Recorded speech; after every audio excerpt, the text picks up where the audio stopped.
In this video, we are going to be going over restraints and how to prepare your dog for the groomer. What we want to do is to teach our dog that being restrained or having exams is not scary and start to pair it with lots of rewards. So this is a form of classical conditioning. If you've ever done a class and they talk about the Pavlov's dogs, this is just like pairing the bell with the food. We're pairing restraint with food, so it ends up being something that's not super scary for our dogs. Out. Good boy. So the first one that I like to work on is one that I use for my dog's nails. And you can use this on both a big or a small dog. So when we get them to learn to lay down, and then I will start to put a little bit of pressure here on their sides to get them to roll over. Good boy. In order to get access to my dog's nails, I will put pressure from my forearm on their hip and a little pressure from my forearm on his neck. This way I'm able to easily get to his nails and be able to trim his nails. I prefer Dremels, but you can also use a clipper for this.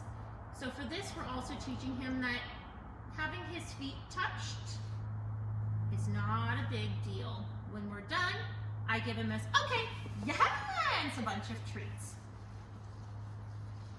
Good job.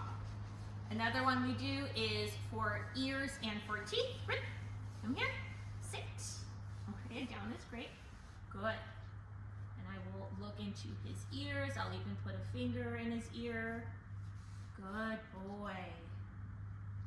I will grab his muzzle and look at his teeth.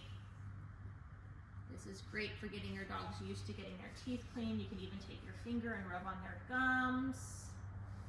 You can look into their eyes, hold their muzzle. This is a big one for grooming and medical exams.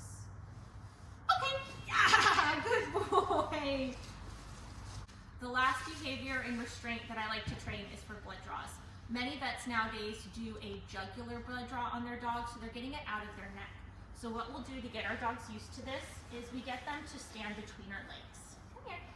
And we can use a treat to get them into position. Good boy.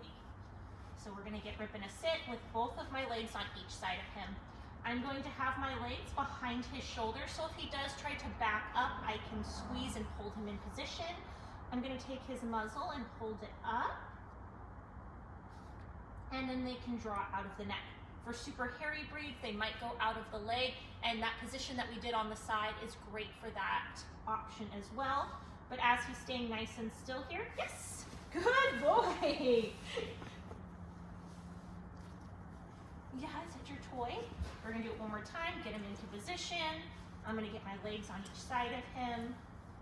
Good boy, we're gonna practice holding his muzzle up. You can even touch his ears, touch his body. Yes, good job. Good boy. And this is a way that we can start to work some classical conditioning in order to get our dogs used to being examined at the vet and the groomer, and that it's not such a scary situation. That means lots of good treats are coming around. It's also good for your dogs to learn how to stay still when being restrained. So I do not release until I feel my dog's muscles being calm and relaxed. So I am rewarding that calm and relaxed behavior. If you wait until that moment, you're going to see more and more calm, relaxed behaviors, because the dog learns that the second that they cave, they give in, they relax, that reward is going to be coming quickly after. You would not want to release your dog if they are tense or if they're wiggling. Wait for them to be calm before you then release them for their reward. Good boy, you did super.